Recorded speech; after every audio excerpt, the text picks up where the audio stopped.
कौन किससे प्रबल है उसको बताते हैं। तो इंद्रियों से प्रबल कौन है? विषय। और विषय से प्रबल मन, मन से प्रबल बुद्धि, और बुद्धि से बलवान कौन है? महान आत्मा। और महान आत्मा से बलवान कौन है? अव्यक्त। अव्यक्त का तो शरीर। महान आत्मा से बलवान शरीर है, और शरीर से बलवान कौन है? परापुरुषा परमात्मा। और परमात्मा से प्रबल कुछ नहीं है, वो अंतिम सीमा है, और वही परमाश्रय है। परागति करते परम प्राप्त, वही परम प्राप्त है, और वो अंतिम सीमा है। अंतिम सीमा है मतलब जब वशीकरण करना है ना, तो सबसे अंतिम में क्या बचेगा? परमात्मा। उसका वशीकरण कर लो, और किसी को बाद में बस में नहीं करना है। इसलिए बोला वो काष्ठा है, मतलब वह चरम सीमा है। थोड़ा देखते जाइए। तो यहाँ पर पहले क्या बताया था? इंद्रियों से बलवान कौन है? विषय। इंद्रियों से बलवान विषय है। इसको कैसे समझा जाए? देखिए, जो व्यक्ति विषयों से दूर रहकर एकांत, किसी व्यक्ति यदि मतलब कोई साधक विषयों से दूर एकांत में निवास करके, जहाँ विषय उपलब्ध नहीं है, ऐसे एकांत स्थान में निवास करके अपनी इंद्रियों को जीत लिया। इंद्रियों को जीतने का मतलब है वो साधन भजन करता है, ध्यान करता है, तो उसकी इंद्रियां कभी भी विषयों में जाती नहीं है। मन उनका तो शांत है, मन बिल्कुल शांत हो गया, इंद्रियां शांत हो गई है शांत भरे के साधन करते करते। तो जब ऐसा व्यक्ति है ना, ऐसा साधक है, तो विषय की निकट उपस्थिति होने पर उसकी भी इंद्रियां विचलित होकर उसको व्याकुल कर देती हैं। हालांकि ऐसे ये भी उत्तम साधक है, क्योंकि विषय से दूर रह करके भी मन को शांत कर देना भी बड़ा कठिन है। उत्तम है फिर विषयों से दूर एकांतवास करके और साधन भजन कर रहा है, उसकी इंद्रियां बिल्कुल शांत हो गई है, तो इंद्रियों को जीत लिया समझ लेना। पर ऐसे व्यक्ति को भी यदि विषय नजदीक पहुंच जाए तो उसकी इंद्रियां व्याकुल हो जाती हैं। तो इससे क्या सिद्ध हुआ है कि इंद्रियों से भी प्रबल कौन है? विषय। क्योंकि एकांत में रह करके उसने इंद्रियों को जीता, शांत कर लिया, और फिर विषय पास में पहुंच गया तो फिर व्याकुल हो गया। तो इंद्रियों को तो जीत लग रखा था उसने विषयों से दूर रहकर। तो इससे क्या सिद्ध होता है कि इंद्रियों से प्रबल कौन है? विषय। विषय में खींच लिया इंद्रियों को। ऐसा आता है वाल्मीकि रामायण में विश्वामित्र की यही कहानी है। वो तो बेहूस इंद्रियों को जीत गए थे, तो बहुत समाधि लग रही थी, और वहाँ पास में रंभा मेनका गई, तो फिर उनकी मेनका गई तो फिर हालत खराब हो गई उनकी। इससे क्या सिद्ध होता है कि इंद्रियों से प्रबल कौन है? विषय। तो सबसे इसलिए कि अच्छा, तो इंद्रियों को बस में करना समझ गए ना, विषयों से दूर रह करके जो उसने किया था। अब इंद्रियों से प्रबल विषय हो गया तो विषय को भी बस में करना पड़ेगा। विषय को बस में करने के लिए लिखा है, देखो चौथी लाइन में है ना, इसलिए निग्रह करने में इंद्रियों की अपेक्षा विषय प्रबल है, अतः उनका निग्रह प्रथम किया जाता है। विषयों को हे समझना और उनको निकट न रखना ही विषय को बस में करना है। विषय को हे समझना मतलब तुच्छ समझना। जिस व्यक्ति जिसको तुच्छ समझेंगे तो उसके प्रति आकर्षण होगा नहीं। आकर्षण जिसको हम गुणवान समझते हैं उसके प्रति होता है। तो विषयों को तुच्छ समझे, विषयों को तुच्छ समझ कर उनको पास न रखना ही क्या है? विषय को बस में करना है। तुच्छ समझे और पास में न रखे तो विषय को बस में करना हो गया। अब शास्त्रों में 8 प्रकार का ब्रह्मचर्य कहा गया है, उसका पालन तब संभव है जब वो नारी से दूर रहने का नियम बना ले। ऐसे ही क्या है, साधक को अन्य सभी विषयों से भी दूर रहना चाहिए। तो अब विषय को बस में कर लिया, विषय को तुच्छ समझ करके और विषय को पास में नहीं रखता है। अब देखना, मन यदि विषय में आसक्त है तो व्यक्ति दूर जंगल में जाने पर भी, मन यदि विषय में आसक्त है तो विषय को छोड़ करके अत्यंत दूर जंगल में जाने पर भी क्या होता है कि परेशानी बनी रहती है। मन विषय में आसक्त है तो दूर जंगल में चले गए भजन करने तो भी व्यक्ति परेशान बना रहता है। इससे क्या सिद्ध होता है कि कौन प्रबल हो गया? विषय से भी प्रबल कौन हो गया? मन। विषय छोड़ करके चला गया था तो मन उसको परेशान कर रहा है अभी। इससे मालूम होता है विषय से प्रबल क्या है? मन है। तो फिर क्या है कि मन को बस में करना चाहिए। अगले पेज पे देखेंगे मन को बस में करना क्या है। तो इस सूत्र का टीकाकार कहते हैं, तस्य वशीकरणम नाम मुहुर्मुहु विषय दोष चिंतनेन तेभ्यो निवर्तन संशीलनम। तस्य वशीकरणम नाम, मन के वशीकरण का अर्थ है, तस्य का अर्थ विषय से, हाँ अच्छा, तस् का हो जाएगा नहीं, तस् का नहीं, तस् का अन्वय, तस् का करेंगे मनसा, मनसा कि मन के वशीकरण का अर्थ है, और मनसा का अन्वय होगा बाद में निवर्तन संशीलनम के साथ। मुहुर्मुहु विषय दोष चिंतनेन, बार बार विषय के दोष के चिंतन से, बार बार विषय के दोष के चिंतन से, विषयों से मन को हटाने का अभ्यास, विषयों से मन को हटाने का अभ्यास से। तेभ्या तस्य निवर्तन संशीलनम, तस्य क्या लेना है, मनसा, कि बार बार विषय दोष के चिंतन से, विषय से मन को हटाने का अभ्यास से मन का निग्रह कहलाता है। तो देखिए कि जिस यदि किसी के दोष समझ में आ जाएं तो व्यक्ति का आकर्षण उस पर रहता है। इसलिए क्या है कि बार बार विषय के दोष का चिंतन करना चाहिए कि विषय ये क्षणिक है, विनाशी है, हमेशा साथ देने वाले नहीं है, अब इनसे हमारी दुर्गति होगी, हर तरह का नरक तक हो जाएगा और जीवन अशांत हो जाएगा। ऐसा सब विषय के दोष के चिंतन से, और विषय के दोष का चिंतन से एक बार विषय से मन हटा फिर आसक्त हो सकता है, तो कहते हैं मुहुर्मुहु, बार बार विषय के दोष के चिंतन से, विषय से मन को हटाने का अभ्यास है। ये क्या कहलाता है, मन का निग्रह। मन के निग्रह का यही अर्थ है कि बार बार विषय के दोष का चिंतन करके विषयों से मन को हटाए, हटाने का अभ्यास, हटाने का, तो यही मन का निग्रह है। गीता में भी भगवान ने कहा है अभ्यासेन तु कौन्तेय वैराग्येण च गृह्यते, हे कौन्तेय, हे अर्जुन, अभ्यास और वैराग्य से मन को बस में किया जाता है। दोनों को हेतु बताए हैं, अभ्यास और वैराग्य। वैराग्य यदि खूब है, खूब वैराग्य से किसी ने घर द्वार का छोड़ दिया, लेकिन यदि अभ्यास नहीं किया है, परमात्मा में मन लगाने का अभ्यास नहीं किया है, तो उसका भी काम बनता नहीं। तो अभ्यास बार बार करना चाहिए। और यदि कोई अभ्यास करने वाला है, अभ्यास खूब कर लेता है, लेकिन यदि वैराग्य नहीं है तो उसका भी फल नहीं मिलेगा, बाद में अभ्यास भी छूट जाएगा उसका, विषयों में आसक्ति होने पर। इसलिए दोनों की आवश्यकता है, अभ्यास और वैराग्य। तो मन को निग्रह करने के लिए भगवान ने वैराग्य के साथ अभ्यास की भी अनिवार्यता बताई है। अब देखना ये क्या था मंत्र अपना, इंद्रियभ्या परा ही अर्थेभ्य परम मना, मनसस्तु परा बुद्धि, और मन से पर है बुद्धि। बुद्धि का अर्थ है निश्चय या अध्यवसाय। देखिए टीका में देख लेना, बुद्धि का अर्थ है अध्यवसाय अर्थात निश्चय। जैसा निश्चय होता है उसके अनुसार ही कार्य होता है। हर व्यक्ति निश्चय के अनुसार कार्य करते हैं। जिस कार्य करने का निश्चय होता है उसी कार्य को व्यक्ति करता है। मोक्ष की प्राप्ति का व्यवसाय होने पर मुमुक्षु मोक्ष के साधन में लगेगा। मोक्ष प्राप्त करना है ऐसा किसी का दृढ़ निश्चय हो तो क्या करेगा, मोक्ष के साधन में लगेगा। पाप कर्म का व्यवसाय होगा तो व्यक्ति पाप कर्म में लगेगा। विषय को प्राप्त करने का और विषय के भोगने का यदि अध्यवसाय होगा तो व्यक्ति भोगने के लिए विषय को प्राप्त करने में लगेगा। ये तो है ही। अब देखना बुद्धि को बस में करना क्या है, तो वहीं देखेंगे विषयों से मन को हटाने की दृढ़ता ही बुद्धि को बस में करना है। विषयों से मन को हटाने की दृढ़ता, विषयों से किसको हटाना है, मन को, तो मतलब दृढ़ता से हटाना। विषयों से मन को हटाने का निश्चय समझ लेना है ना।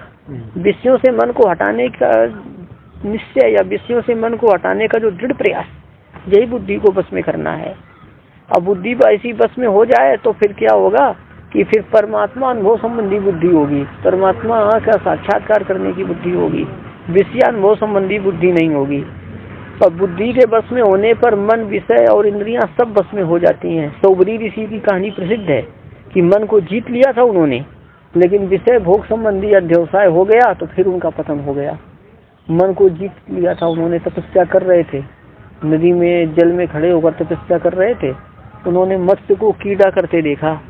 एक मत्स्य था बड़ा, तमाम मछलियों के साथ कीड़ा कर रहा था। उनके मन में आया कितना बड़ा सुख है, तमाम इसकी पत्नी बच्चे पूरे परिवार के साथ आराम से रह रहे हैं, मैं तो यही मर रहा हूँ, मेरा कोई है ही नहीं। उनको भी हो गई पतन, उनका भी हो गया। तो उनका व्यवसाय विषय भोग संबंधी हो गया था, इसलिए उनका पतन हुआ। अब देख रहा बुद्धि से श्रेष्ठ क्या है, आत्मा। बुद्धेस्तु महान परा है ना, क्या था, बुद्धे आत्मा महान परा, बुद्धि से पर महान आत्मा है। तो अब देखना आत्मा के अधीन क्या है, बुद्धि है। मन और अन्य इंद्रियों की प्रवृत्तियां भी आत्मा के अधीन है। मन और मन की प्रवृत्ति भी किसके अधीन है? आत्मा से। इसलिए आत्मा को महान कहा गया है। तो आत्मा को बस में करना क्या है? तो देखो वहीं पे लिखा है भाष्य दर्पण व्याख्या का, आत्मनो वशीकरणम अध्यवसायार्थ इच्छादि संपादनम। अध्यवसाय के लिए इच्छा आदि करना। अध्यवसाय का क्या मतलब है? निश्चय। अध्यवसाय की इच्छा करना, अध्यवसाय के लिए इच्छा करना की क्या है? आत्मा को बस में करना है। कैसा? मतलब परमात्म प्राप्ति के अध्यवसाय की इच्छा करना। परमात्म प्राप्ति की अध्यवसाय की मतलब परमात्म प्राप्ति का निश्चय होना चाहिए, परमात्म प्राप्ति का निश्चय होना चाहिए, ऐसी इच्छा करना, या परमात्म प्राप्ति के लिए हमको साधना करनी है ऐसा निश्चय करना ही आत्मा को बस में करना है। अब देखो यहाँ पर बुद्धेर आत्मा महान परः और महता परम अव्यक्तम। महता का अर्थ है महान आत्मा से, महान आत्मा से पर अव्यक्त है। अव्यक्त का क्या अर्थ बताया था? शरीर। तो आत्मा से प्रबल तो श्रुति यहाँ शरीर को कह रही है। तो देखो वहीं पर टीका में महान आत्मा से प्रबल शरीर है। क्यों प्रबल? किस कारण कहा? क्योंकि आत्मा की सभी प्रवृत्तियां शरीर के सत्वादी गुणों के अधीन है। शरीर त्रिगुणात्मा के सत्व स्तंभ। तो आत्मा जो भी प्रवृत्ति करनी चाहेगी तो किसके अनुसार करेगी? शरीर के गुणों के साथ। शरीर के गुणों के, हाँ, शरीर में सत्व स्तंभ जैसे हैं उसके अनुसार आत्मा प्रवृत्ति कर पाएगी। इसलिए आत्मा की प्रवृत्ति शरीर के गुणों के अनुसार होती है। इस दृष्टि से आत्मा की अपेक्षा प्रबल किसको कह दिया? शरीर को। अब शरीर को जीतना क्या है? देखो बढ़िया बात है, दोष रहित अन्न के सेवन आदि से शरीर को उपासना के लिए सात्विक बनाना ही शरीर को जीतना है। अन्न कैसा खाना चाहिए? दोष रहित। स्वामी शंकरानंद जी कहते थे आजकल साधना में प्रगति न होने का कारण यही है कि अन्न जो है दोष युक्त है, अन्न सही नहीं मिलता है। वो आश्रम के अन्न को स्वामी जी गणिकान्न कहते थे, बोले बेस्या अन्न है आश्रमों को, स्वामी जी कहते थे। क्योंकि आदमी सब है नहीं, वो बताते थे। पहले हमीरपुर में रहते थे स्वामी जी, वहाँ किस एक बार मैंने बताया था, तो वहाँ खूब साधना में मन लगता था, इतनी दिव्य अनुभूतियाँ होती थी। और यहाँ इतने भंडारे चकाचक होते हैं, सब बेकार है, स्वामी जी कहते थे। तो ये दोष रहित अन्न, इसमें ये जो है ये इसमें आचार्यगण कहते हैं दोष रहित अन्न सेवन करना चाहिए। अन्न के दोष 3 हैं, जाति दोष, आश्रय दोष और निमित्त दोष। जाति दोष समझना, जैसे ये लहसुन, प्याज, गाजर, ये अन्न कैसे हैं? जाति दोष से युक्त हैं, है ना। ये भी अन्न है। अद्यते थी अन्नम, जो खाया जाए उसे क्या कहते हैं? अन्न। क्योंकि गीता क्या कहती? अन्नात् भवन्ति भूतानि, अन्न से प्राणी उत्पन्न होते हैं। तो ये पत्ती अगर खाने वाले पशु ये संतान पैदा करते कि नहीं करते? तो अन्न से प्राणी पैदा होते हैं। जो प्राणी की उत्पत्ति के कारण है वो अन्न है। तो जो कुछ भी खाया जाए, चाहे घास पत्ती हो, सब, चाहे मांस हो, सब क्या है? वो अन्न है, समझ लेना यहाँ पर। तो लेकिन वो मांस आदि लहसुन, तो ये मतलब है कि ये गाजर और लहसुन, प्याज, ये सब कैसे अन्न है? जाति दोष से युक्त है। तो जाति दोष से युक्त अन्न सेवन करने से सात्विकता नहीं रहती है, रजोगुण तमोगुण बढ़ता है। और आश्रय दोष है। एक आश्रय दोष है, मतलब जो व्यक्ति आपको सात्विक भोजन देता है, सात्विक अन्न देता है, दूध है ऐसा सात्विक अन्न देता है, लेकिन यदि वो खुद बेईमान है, मिथ्या भाषण करने वाला है, घूसखोर है, रिश्वत खाता है, ठग है, तो क्या होगा? वो अन्न कैसा हो जाएगा? फिर आश्रय दोष से युक्त। अन्न का आश्रय में दोष है ना, झूठ बोलता है, पाप करता है, ठगी करता है, बेईमानी की कमाई करता है, घूसखोरी करता है, ये तो ज्यादा मुनाफा से बेचता है, तो ये आश्रय दोष से युक्त हो जाएगा। वो अन्न खाने की भी बुद्धि नहीं रहेगी, वो भजन में मन नहीं लगेगा।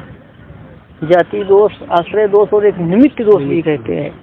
मतलब क्या है? जाति दोष और आश्रय दोष से रहित है। निमित्त दोष है, मान लीजिए कि भोजन में कोई कीट पड़ जाए, कीड़ा पड़ गया, केश भोजन में गिर गया। केश शरीर में रहते समय शुद्ध माना गया है और बाद में अशुद्ध हो जाता है। भोजन में केश पड़ जाए तो पाना नहीं चाहिए, शास्त्र कहते हैं, उससे बहुत हानि होती, संस्कार खराब होते हैं। और रसफला स्पर्श कर दे तो भी वो भी कौन सा? निमित्त दोष हो गया। अभी तो प्रथा ही खत्म होती जाती। पहले संयुक्त परिवार होते थे, एक माँ यदि रसफला हो गई तो संयुक्त परिवार में काम चल जाता था। अब परिवार विघटित होते चले जाते हैं। बच्चों को भोजन कौन बनाएगा यदि माई नहीं बनाएगी? तो बहुत समस्या आ गई। फिर आजकल तो नौकरी तक करने लगी और सुनने में आ रहा है, तो भ्रष्टाचार हो गया पूरा। तो ये जाति दोष, आश्रय दोष और निमित्त दोष, इन 3 दोषों से रहित अन्न को अन्न सेवन करना चाहिए।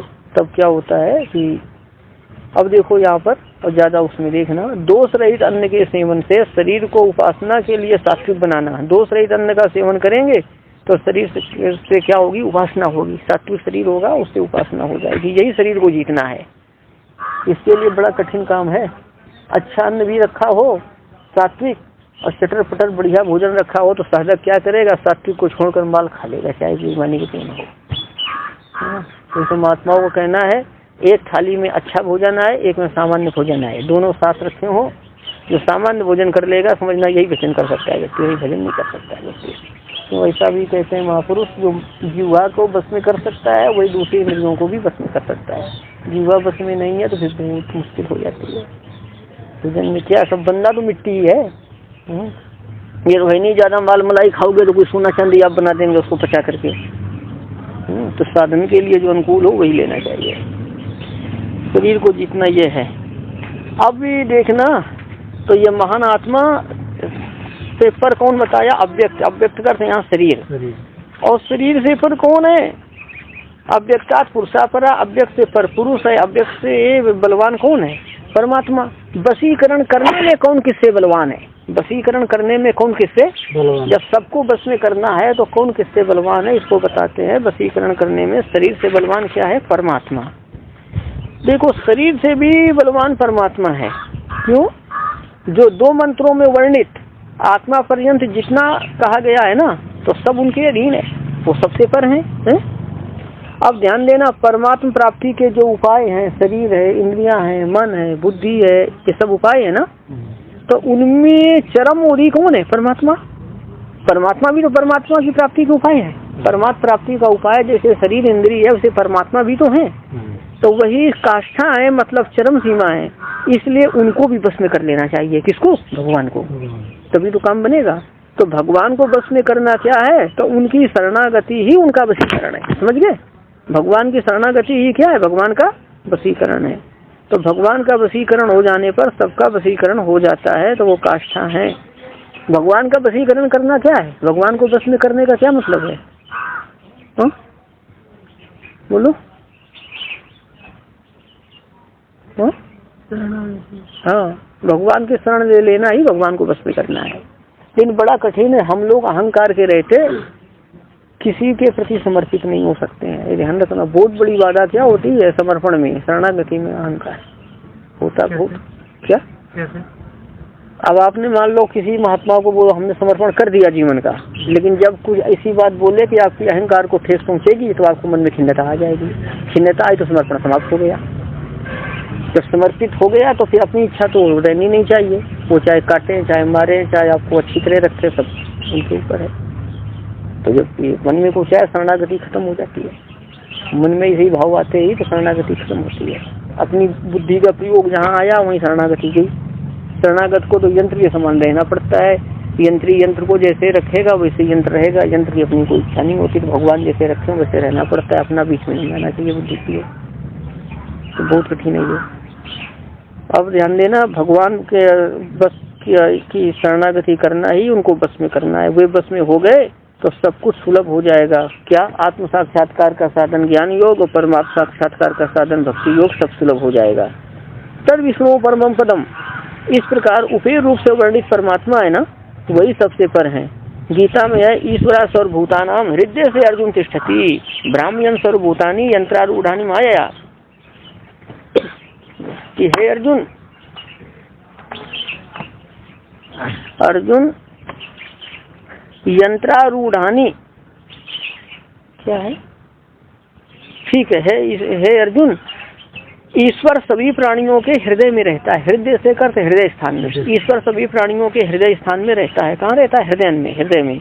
यंत्रारूढ़ानि सर्वभूतानि, और वो यंत्र, शरीर रूप यंत्र पर आरूढ़ सभी प्राणियों को, शरीर रूप यंत्र पर आरूढ़ कौन है, सभी प्राणी, प्राणी मतलब आत्माएं, शरीर रूप यंत्र पर आरूढ़ सभी आत्माओं को घुमाते हुए ईश्वर सभी प्राणियों के हृदय में रहता है। वो कैसा है, सबको नचाते रहता है। और ये आत्माएं कहाँ आरूढ़ है, प्राणी, शरीर रूप यंत्र, नहीं यंत्र, ऐसा लगाओ। यंत्रारूढ़ानि सर्वभूतानि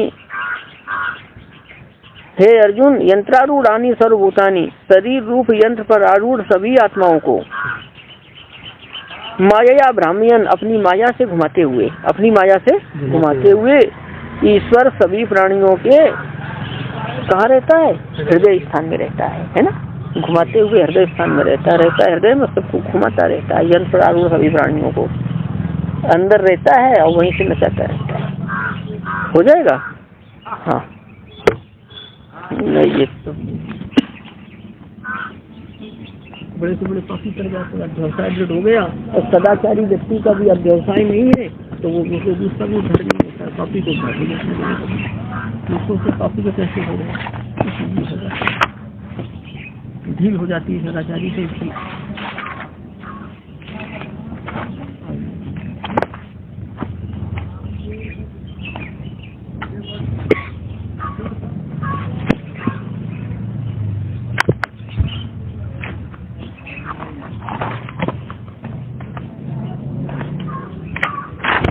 सबसे आसान उपाय शरणागति कही गई है, लेकिन करने में कठिन पड़ती है। सबसे आसान वही कही गई है, बहुत कठिन है। उसका पूर्व संस्कार प्रबल है, उसके लिए आसान है, नहीं तो फिर वो बनती नहीं है। शरणागति एक बार हो जाए तो सब काम बन जाता है, पर एक बार होने का मतलब फिर खंडित तो नहीं होनी चाहिए ना। जैसे कि हनुमान जी को किसने बांधा था? मेघनाथ ने। किससे बांधा उसने?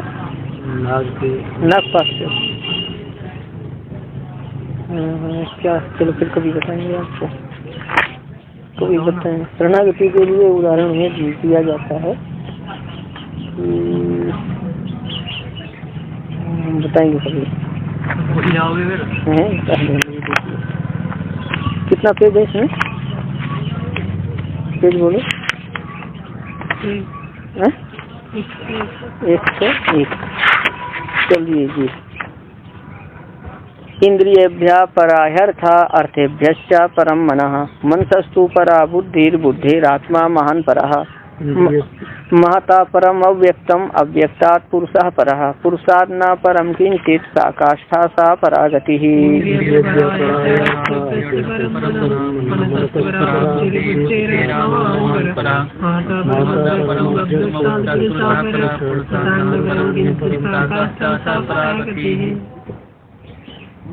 वहाँ ऐसा कहते हैं, मेघनाथ ने बांध दिया हनुमान जी को नागपाश, ब्रह्मास्त्र का प्रयोग किया, ब्रह्मास्त्र से बांधा है।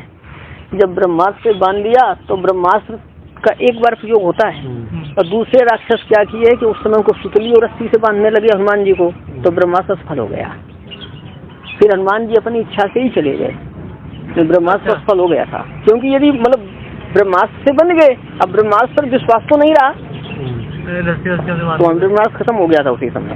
तो वैसी शरणागति के बाद में यदि हम अपनी बुद्धि का प्रयोग करेंगे, किसी दूसरे साधन में प्रवृत्त होंगे, कुछ करना चाहेंगे, शरणागति खत्म हो जाती है, इसीलिए कहते हैं। क्यों जी, कुछ कहना है? हमारे पढ़े इनको पता है, इसलिए आगे देखो इसकी अवतरणिका देखेंगे। वशीकार्यत्वाय, वशीकरण करने के लिए शरीर रथादि रूप से कहे गए शरीर आदि, रथादि रूप से कहे गए शरीर आदि, अथवा कह सकते हैं रथादि के समान शरीर आदि कहा जा सकता है ना, है? रथादि के समान कह सकते हैं। वशीकरण करने के लिए रथादि के समान शरीर आदि में, रथादि के समान शरीर आदि क्यों कहे गए हैं बताओ, बोलो। नहीं, इसी के अनुसार उत्तर देना। इसी हाँ, वशीकरण करने के लिए है ना, वशीकरण करने के लिए रथादि के समान शरीर आदि में या रथादि रूप से कहे गए शरीर आदि में वशीकार्यतायाम, वशीकरण करने में यान ये प्रधानानि, जो जिससे प्रबल है, वशीकरण करने में जो जिससे प्रबल है, तानी उच्चन्ते, उसे कहते हैं। वशीकरण करने में जो जिससे प्रबल है उसे कहते हैं। लगाइए, इंद्रियेभ्यः परा ही अर्थः, इंद्रियेभ्यः अर्थः पराः, यहाँ ही और चा ही और तू अनर्थक शब्द ने बताया था ना, पाद पूर्ति के लिए हैं। इंद्रियेभ्यः अर्थः पराः, इंद्रियों से बलवान विषय है, किस कार्य में? वशीकरण करने में। इंद्रियों से बलवान विषय है। उच्चा अर्थेभ्या परम मनः, और विषय से बलवान मन है। मनसा परा बुद्धि, मन से बलवान बुद्धि है। बुद्धे परा, बुद्धि से बलवान महान आत्मा, महान आत्मा है। महता परम अव्यक्तम, महान आत्मा से पर अव्यक्त है। अव्यक्त का शरीर, अव्यक्तात् कर शरीरात् परा पुरुषा, और शरीर से प्रबल कौन है? परमात्मा। पुरुषात् का अर्थ है परमात्मा से, पुरुषात् परम किंचित ना, पुरुष परमात्मा से बलवान कुछ नहीं है। सा काष्ठा, वह चरम सीमा है। सा परागति, वह परम प्राप्त है। गति कर से प्राप्त, वो परमात्मा परम प्राप्त है। वो वशीकरण का साधन भी है। जो कैसा परमात्मा? वशीकरण कर भी साधन है, और उपाय भी वही है, और उपाय भी वही है। वशीकरण के बाद उपाय भी करते हैं ना, तो वशीकरण का साधन भी वही है, उपाय भी वही है, और उपाय भी वही है। ऐसा देखिए इसमें भाष्य में अस्य मंत्र द्वेषर्थो मिला। इन दो मंत्रों का अर्थ भगवान भाष्यकार ने अनुमानिका अधिकरण में कहा है। कहाँ कहा है? इन दो मंत्रों का अर्थ भगवान भाष्यकार ने अनुमानिका अधिकरण में कहा है। इत्थम तत्र भाष्यकृता, भाष्यकार इत्थम कर्तन प्रकार, वहाँ पर भाष्यकार ने इस प्रकार से इसका अन्वय होगा। जहाँ 10वें 11वें मंत्र का भाष्य समाप्त हो रहा है, वहाँ लिखा इति भाष्यितम। ध्यान देंगे आप, जहाँ दो मंत्रों का भाष्य समाप्त हो रहा है, वहाँ समापन में क्या लिखा? इति भाष्यितम। केन भाष्यितम? भाष्यकृता, भाष्यकार ने ऐसा कहा है कि तेसु रथादि रूपित शरीरादिषु, तेसु से क्या लेना है? रथादि रूपित शरीरादिषु, कि रथादि के समान शरीर आदि में, रथादि के समान शरीर आदि में, वशी कार्यतायाम, वशीकरण करने में, जो जिससे प्रबल है, जो जिससे प्रबल है। वशी कार्यतायाम यान ये दो प्रधानानी, वशीकरण करने में जो जिससे प्रबल है। किसके अंतर्गत? रथादि के समान शरीर आदि के अंतर्गत, है ना। रथादि के समान शरीर आदि के अंतर्गत वशीकरण करने में जो जिससे प्रबल है, जो जिससे प्रबल है, उन्हें कहते हैं तानि उच्यन्ते, उन्हें इंद्रियभ्या परा इत्यादि ना उच्यन्ते, उन्हें इंद्रियभ्या परा इत्यादि के द्वारा कहते हैं। इत्यादि के द्वारा कहते हैं। कौन कहते हैं? यम देवता कह रहे हैं ना। तब प्रकार से वहाँ तब हयत्वेन रूपतेभ्या का अर्थ है कि घोड़ा रूप से वर्णित, घोड़ा रूप से वर्णित, या घोड़ा दृष्टांत से कही गई, ऐसा भी कह सकते हैं अर्थ ना। घोड़ा दृष्टांत से कही गई कि अश्व रूप से वर्णित इंद्रियों की अपेक्षा, इंद्रियों की विषया परा, विषय बलवान है। लग जाएगा। अश्व रूप से निरूपित इंद्रियों की अपेक्षा मार्ग रूप से वर्णित, मार्ग रूप से वर्णित विषय वशीकरण करने में प्रबल है। वशीकरण करने में प्रबल कौन है? विषय। किस कार्य में? वशीकरण करने में। किसकी अपेक्षा प्रबल है? इंद्रियों की। हाँ, अश्व रूप से वर्णित इंद्रियों की अपेक्षा मार्ग रूप से वर्णित विषय वशीकरण करने में प्रबल है। क्यों? इसमें कारण बताते हैं। क्योंकि वसेन्द्रियस्यपि विषय सन्निधौ इंद्रियाणाम दुर्निग्रहत्वात्, क्योंकि विषय सन्निधौ वसेन्द्रियस्यपि इंद्रियाणाम दुर्निग्रहत्वात्, क्योंकि विषय की सन्निधि होने पर या विषयों की निकट विद्यमानता होने पर जितेंद्रीय व्यक्ति का भी वसेन्द्रिय सभी इंद्रियाणाम निग्रहत्वात् की, जितेंद्रीय व्यक्ति के भी इंद्रियों का निग्रह कठिन हो जाता है। जितेंद्रीय व्यक्ति की भी इंद्रियों का निग्रह कठिन, क्योंकि विषय की सन्निधि होने पर जितेंद्रीय व्यक्ति का भी इंद्रियों को निग्रह करना कठिन हो जाता है।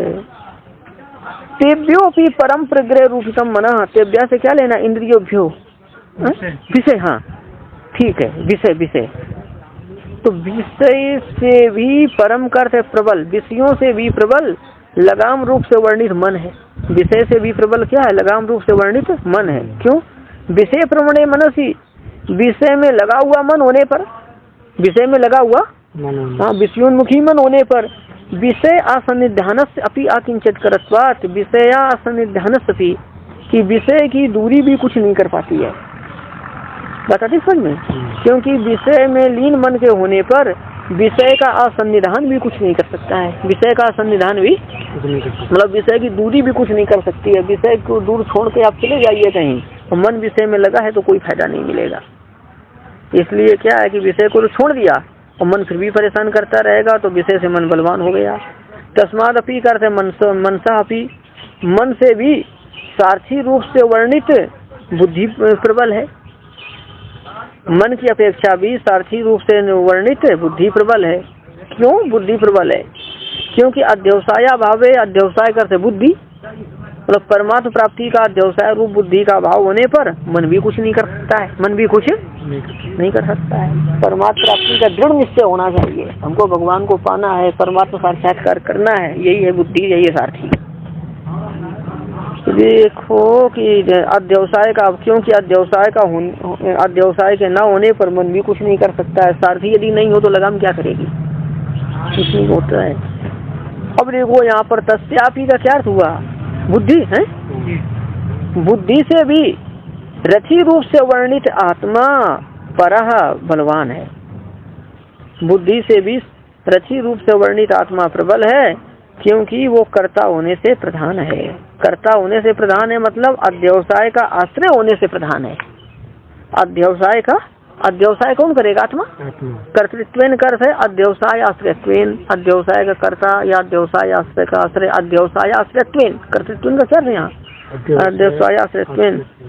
उससे भी मन से, हाँ, बुद्धि से भी, बुद्धि की अपेक्षा भी, तस्यापि का अर्थ है बुद्धि की अपेक्षा भी रथी रूप से वर्णित आत्मा अध्यवसाय का आश्रय होने के कारण प्रधान होने से प्रबल है। नहीं, ऐसा लगाना, बुद्धि की अपेक्षा भी रथी रूप से वर्णित आत्मा प्रबल है, बलवान है, क्योंकि अध्यवसाय का आश्रय होने से वह प्रधान है। अध्यवसाय का आश्रय होने से वह प्रधान है। कैसे प्रधान है?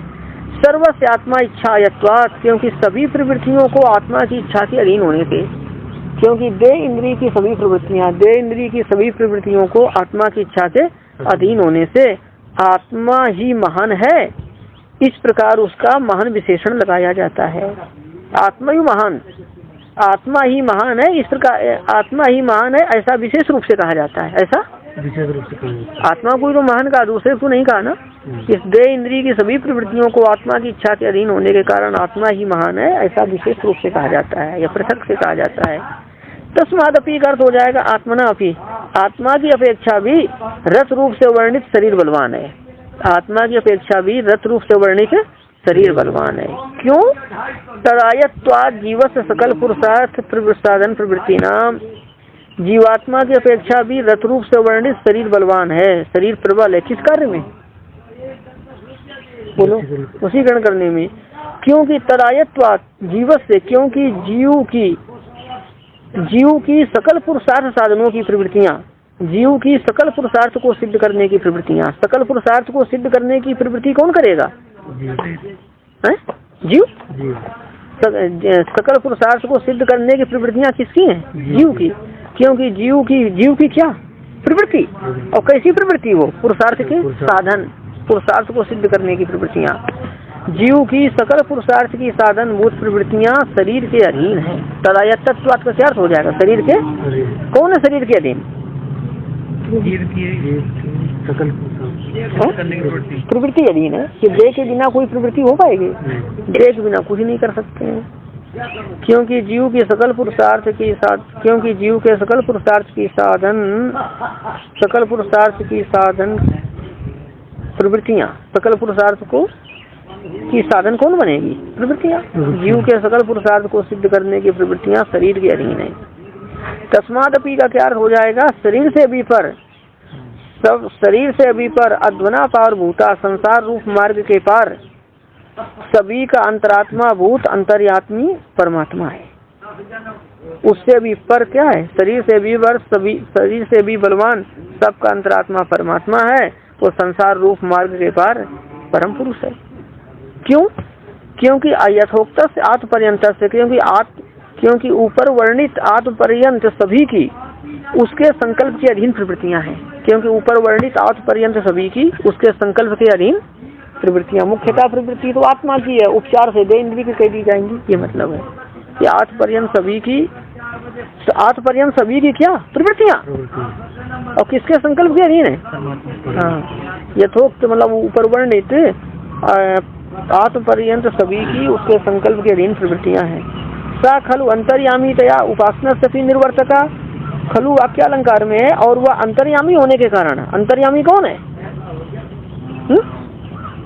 अंतर्यामी मतलब अंदर रहकर नियमन करने वाला, अंदर रहकर प्रेरित करने वाला, और वह अंतर्यामी होने के कारण उपासना का भी निर्वर्तक है, उपासना का भी संपादक है, उपासना का भी क्या है, मतलब उपासना को भी संपन्न करने वाला है। कहीं कैसे अंदर रहता है तो जीव को लगा देगा उपासना में, उपासना संपन्न हो जाएगी।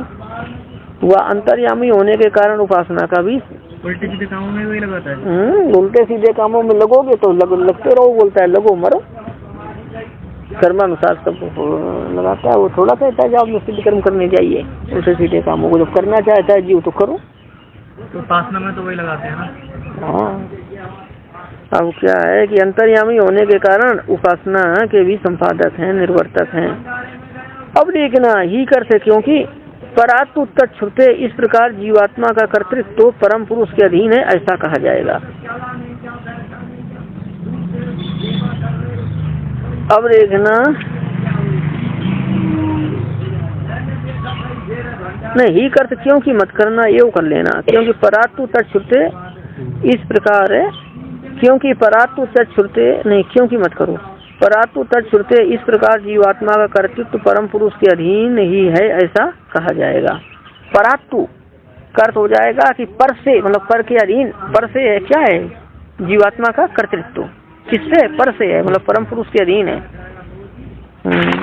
और देखो आगे, वसी कार्य उपासना निर्वृत्ति उपाय काष्ठाभूता परम प्राप्त्याच सायो। वसी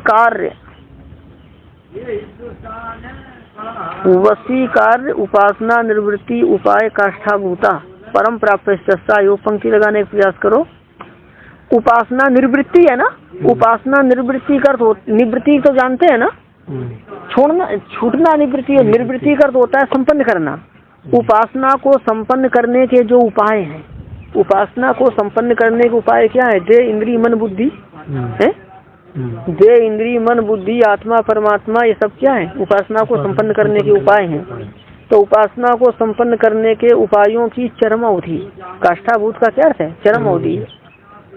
उपासना को संपन्न करने के उपायों की चरम अवधि क्या, परम प्राप्त्या, और परम प्राप्त सायोग अर्थ है वह परमात्मा ही है, वह परमात्मा ही है। वशीकरण कर उपासना की निष्पत्ति, उपासना की निष्पत्ति के उपाय की चरम अवधि कौन है, वो परमात्मा। एक सब छूटा है, अच्छा वशीकार छूटा है ना, तो ऐसा समझना वशीकरण की काष्ठा, वशीकरण की, वशीकरण कहाँ तक करना है, परमात्मा तक। मतलब वशीकरण किसका करना है आपको, विषयों का, किसका वशीकरण करना है, विषयों का, देह का, इंद्रिय का, मन का, बुद्धि का, आत्मा का और परमात्मा का। तो फिर वशीकरण कहाँ तक करना है, परमात्मा तक।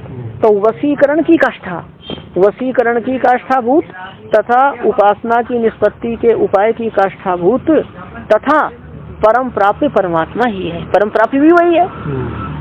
वशीकरण वहीं तक करना है तो वशीकरण भी वही, परम प्राप्ति अच्छा है ना, और परम प्राप्ति भी वही है। मतलब वशीकरण वहाँ तक करना है, और क्या है कि उपासना की निष्पत्ति का उपाय है, और परम प्राप्त मतलब परम उपाय भी वही है, उपाय भी है, उपाय भी है, वशीकरण भी वहीं तक करना है। तदिदम उच्यते, हाँ तदिदम उच्यते। अब देखना, तस्मात् इदम उच्यते समझ लेना, उस कारण यह कहा जाता है। तदिदम का क्या अर्थ है, तस्मात् इदम क्या है, हाँ उस कारण यह कहा जाता है क्या, पुरुषात ना परम किंचित, पुरुषात परम किंचित, ना कि परमात्मा से बलवान कुछ नहीं है, परमात्मा से बलवान कुछ नहीं, सबसे बलवान वैसा काष्ठा, वो काष्ठा है, किसकी काष्ठा है, वशीकरण की काष्ठा है, मतलब वहाँ तक वशीकरण करना है, और उपासना की निष्पत्ति के उपाय की काष्ठा है। सा परागति, गति करते प्राप्य, और वो परम प्राप्य है।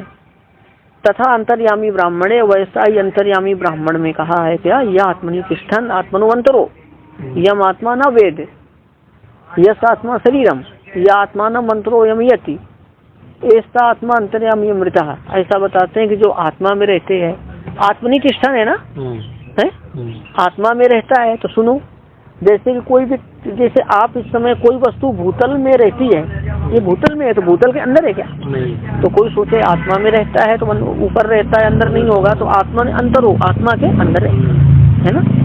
या आत्मन तिष्ठन आत्मनो अंतरो यम आत्मा न वेद, आत्मा के अंदर है वो आत्मा उसको नहीं जानती है ना, अज्ञान से नहीं जानती। यम आत्मा न वेद और यस आत्मा शरीरम, आत्मा उसको नहीं जानती पर वो तो आत्मा को जानता है ना। और जो आत्मा का, और आत्मा जिसका शरीर है और जो आत्मा के अंदर रह करके आत्मा का नियमन करता है, आत्मा को प्रेरित करता है, वो अंतर्यामी है। लगाइए, लोक में तो अंतर्यामी का क्या समझते हैं कि अंदर जानने वाला है ना, अंदर की बात जानने वाला। फिर शास्त्र में अंतर्यामी का अर्थ ये नहीं है वो अंदर रहकर नियमन करने वाला, पर वो सर्वज्ञ होने से जानता भी है, ये बात अलग है। पर यही है अंता प्रविष्टा शास्त्रा जना नाम, ऐसा अंतर्यामी का अर्थ है।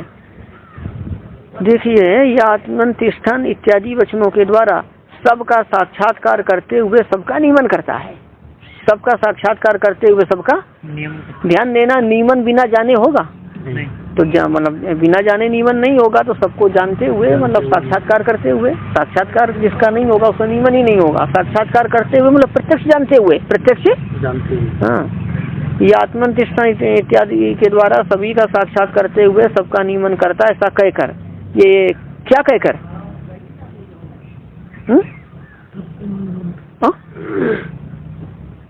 इति उक्त्वा करते, ऐसा कहकर। क्या कहकर? इतना ही, सर्वम नियमति, ऐसा कहकर। किन वचनों के द्वारा?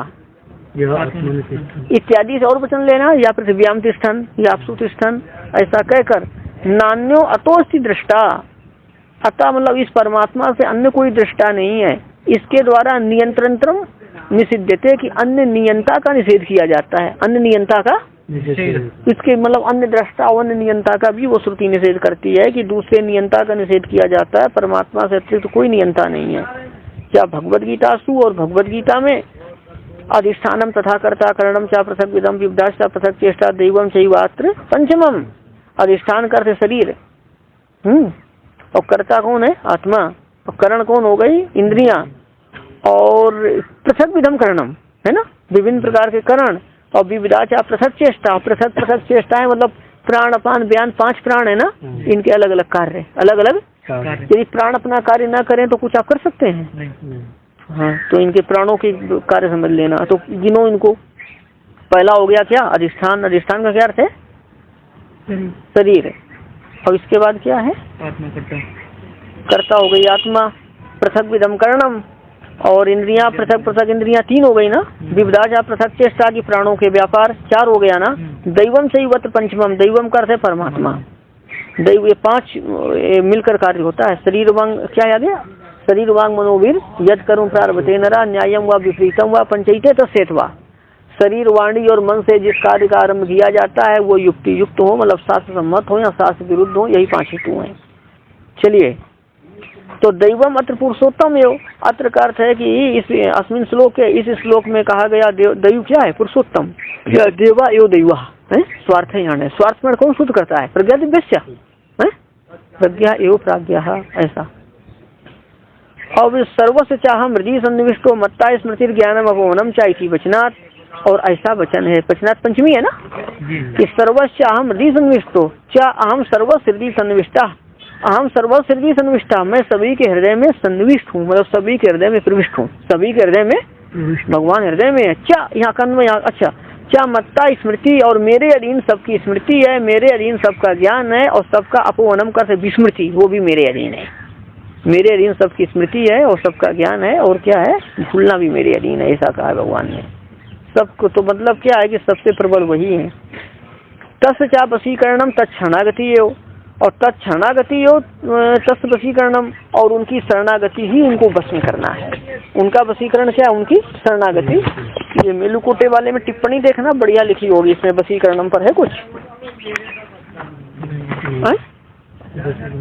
होगी।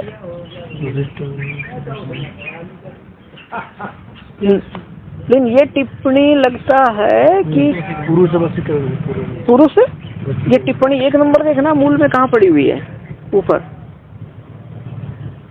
यहाँ पे है। कहाँ? बोलो। अच्छा अच्छा, ऊपर वाली व्याख्या में दिया है पुरुष वशीकरणम, तो बात वही है, मतलब ऊपर की व्याख्या में टिप्पणी, ऊपर की व्याख्या टिप्पणी पुरुष वशीकरणम चा भगवत शरणागति। और यहाँ का क्या पाठ है अपना? शरणागति रहेगा। हाँ तो बात वही है, तो टिप्पणी देख लो, बढ़िया है। पुरुषोवत्र परम पुरुषाई थी यावत, पुरुष यहाँ पर परम पुरुष है। अब वशीकरण कर समझना, जीव कृत शरणागत्या, जीव के द्वारा की गई शरणागति से, जीव के द्वारा की गई शरणागति से शांत हुए क्रोध वाले परमात्मा प्रसन्न हो जाते हैं। परमात्मा शांत कोप होकर, परमात्मा मतलब परमात्मा क्रोध रहित होकर प्रसन्न हो जाते हैं। शरणागति लेने से परमात्मा कोप शांत हो जाता है। जो अनादिकाल से पाप करके हम लोग चले आ रहे हैं, इसलिए क्रोध पापों के कारण जो भगवान का कोप है वो शांत हो जाता है, वो सब शांत हो जाता है। अतः शरणागते वशीकरणत्वम, इसलिए शरणागति का वशीकरणत्व है, मतलब शरणागति वशीकरण है। शरणागति क्या है? हाँ, क्योंकि शरणागति से परमात्मा प्रसन्न हो जाते हैं, और इसलिए शरणागति को क्या बोल दिया है, इसलिए वशीकरण को शरणागति कह दिया है। अवधिभूता मतलब अंतिम उपाय, अंतिम उपाय वही है। चलिए अपना पाठ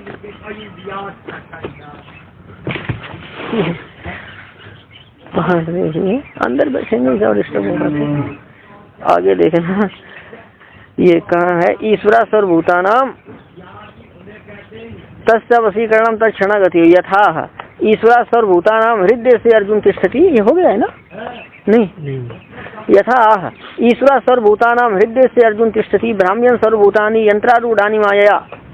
हे अर्जुन, यंत्रारूढ़ानि सर्वभूतानि माया ब्राह्मण कि शरीर रूप यंत्र पर आरूढ़ सभी प्राणियों को अपनी माया से घुमाते हुए ईश्वर सभी प्राणियों के हृदय स्थान में रहता है, सभी प्राणियों के हृदय स्थान में रहता है। तो कैसे? सबको घुमाते हुए, सबको चक्कर कटाते हुए, और शरीर रूप यंत्र पर आरूढ़ है सभी, उनको अपनी माया से घुमाते हुए हृदय स्थान में रहता है। इसलिए भगवान ने क्या कहा? तमेव शरणम गच्छ, उसकी ही शरण में जाओ, उसकी ही शरण में जाओ। इसलिए शरणागति कही गई है, ये वही सब कुछ करने वाला है। इति तदेवम तस्मादेवम, उस कारण यह क्या? आत्मानम रचनम विद्धि इत्यादि के द्वारा रथादि दृष्टांत से कहे गए, रथादि रूपक है ना, आत्मानम रचनम विद्धि इत्यादि के द्वारा रथ शब्द है कि यहाँ पर क्या है भैया? रथ्यादि। एक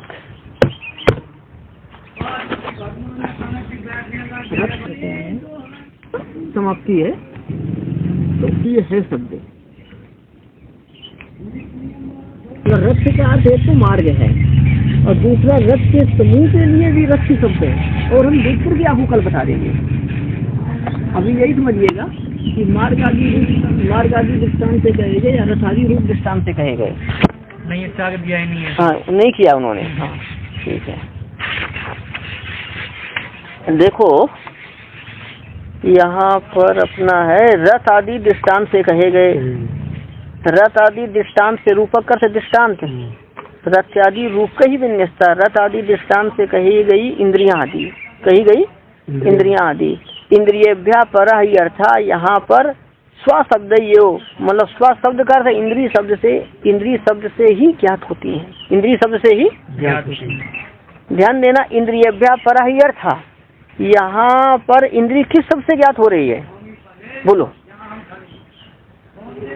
इंद्रियेभ्यः परः ही अर्था, इस वचन से इंद्रिय ज्ञात होती है कि नहीं? किस शब्द से ज्ञात होती है? इंद्रिय शब्द से ज्ञात होती है। तो भाष्यकार ने कहा स्व शब्द ये, इंद्रिय शब्द से इंद्रिय ज्ञात होती है। आगे बोलना, इंद्रियेभ्यः परः ही अर्था, अर्थ मतलब विषय, अर्थ किस शब्द से ज्ञात होता है? अर्थ शब्द स्व शब्द ही कहा ना। और आगे बोलना मंत्र, इंद्रियेभ्यः परः ही अर्था अर्थेभ्यश्च परम मना, मन किस शब्द से ज्ञात होता है? मन शब्द से। तो स्व का और मनसस्तु परा बुद्धि, बुद्धि भी बुद्धि शब्द से ज्ञात होती है। और बुद्धे आत्मा महान परा, आत्मा भी आत्मा शब्द से ज्ञात होता है। और क्या है कि अव्यक्त का मतलब नहीं, इतना हो गया ना। तो स्व शब्द ये, अब समझ आई बात है। इंद्रिय आदि इंद्रियेभ्यः परः ही अर्था यहाँ पर अपने शब्दों से ही ज्ञात होते हैं। न रथ रूपितम शरीरम, कि रथ रूपित न रथ रूपितम शरीरम का अर्थ है रथ दृष्टांत से कहा गया शरीर, रथ दृष्टांत से कहा गया शरीर, ये स्व शब्द से ज्ञात नहीं होता है। स्व शब्द से ज्ञात शरीर का, देखो शरीर शब्द या काय शब्द ऐसा कोई शब्द है शरीर का बोधक है। हाँ। तो फिर कैसे ज्ञात होता है? कहते हैं परिशेषात, स्व शब्द से शरीर को छोड़कर सब ज्ञात हो गए, तो शेष क्या बचा? शरीर। तो परिशेष न्याय से या शेष बचने से वह ही अव्यक्त शब्द से कहा जाता है। सुनो, बात यह है ना, यदि कोई कहे अव्यक्त शब्द का अर्थ आप शरीर क्यों करते हैं, अव्यक्त का अर्थ प्रकृति करो, बात है समझ में? अव्यक्त का तो प्रकृति होता है, मूल प्रकृति। कोई शंका करे कि अव्यक्त शब्द का अर्थ शरीर करना उचित नहीं है, अव्यक्त शब्द का अर्थ यहाँ पर क्या करना चाहिए? प्रकृति। शंका समझ में आती है? तब उसके समाधान के लिए ऐसा कहा जाएगा कि 10वें 11वें मंत्रों का विचार करो, हाँ, या इसके पहले भी की भी मंत्रों का विचार करो, जहाँ पर जो उपमा दी गई थी, उपमा दी गई थी ना, तो वहाँ पर क्या क्या था? आत्मानं तु रत्नम विद्धि शरीरम रथमेव च और बुद्धिम तु सारथिम विद्धि मना प्रकृतिमेव च, और बोल रहा हूँ इंद्रियान यानी विषयान से सुगोचरान। तो यहाँ पर सब कुछ बता दिया। अब देखो, तो ये इंद्रिय आदि मतलब इंद्रिय है और मन है, बुद्धि है, आत्मा है, परमात्मा है, ये सभी तो अपने अपने शब्दों से कह दिए गए, और बची क्या? शरीर। तो परिशेष न्याय से यहाँ शेष बचने से अव्यक्त शब्द से शरीर का ग्रहण हो जाएगा, ये कहने का मतलब भाष्यकार का। लगाइए, कहते हैं आत्मानं रत्नम विद्धि इत्यादि के द्वारा, अच्छा ये ठीक है, इत्यादि के द्वारा रथादि दृष्टांत से कही गई। अच्छा, इंद्री को पहले क्या कहा था? घोड़ा कहा था ना, तो क्रम विवक्षित नहीं है, बस ये तो लग जाएगा। रथादि दृष्टांत से कहा गया, क्रम विवक्षित नहीं है तो कोई समस्या नहीं है। चाहे रथ का अर्थ फिर आप मार्ग कर सकते हैं, मार्ग सीधार्थ है, क्रम विवक्षित नहीं चलेगा। कि मार्ग आदि दृष्टांत से कही गई इंद्रियां आदि, मार्ग अर्थ कर लो, मार्ग आदि दृष्टांत से कही गई इंद्रियां आदि, इंद्रिय व्यापरार्था यहाँ पर अपने शब्द से ही ज्ञात होती हैं। रथ रूपतम शरीरम न, कि रथ यदि दृष्टांत से कहा गया शरीर स्व शब्द से ज्ञात नहीं होता है, शरीर या काय तनु ऐसा शब्द नहीं है, इसलिए शेष बचने से वह अव्यक्त शब्द से कहा जाता है। इति भाषितम, इति भाष्यकृता भाषितम, ऐसा भगवान भाष्यकार ने कहा है।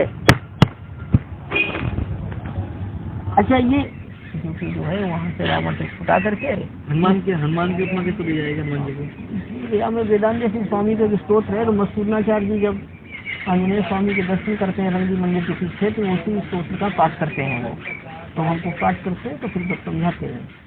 ऐसा है, कोई कुछ नहीं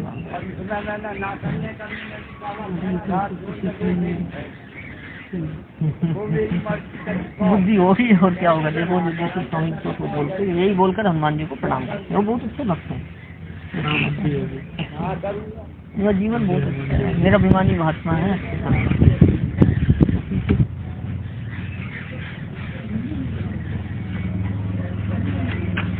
जाना है लघु में आपको नहीं दे देता है, मैं फुट को भी देता हूँ, होलसेल की रेट पे दे देता।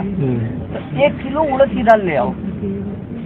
अब आ गई है गर्मी, थोड़ा ये इडली ठीक रहती है, इडली से लोग का खुलकर होती है, इडली से गर्मियों में कभी भी खा सकते हैं। डोसा से पचने में भी डोसा उतना इडली ज्यादा अच्छी है, लोग का ठीक होती है और पचने में डोसा कैसे बनता है? वो भी तो इसी से बनता है, यही, और वो तेल चिकनाई वाला होता है। वैसे कर्नाटक में तो बिना तेल के बनाते हैं।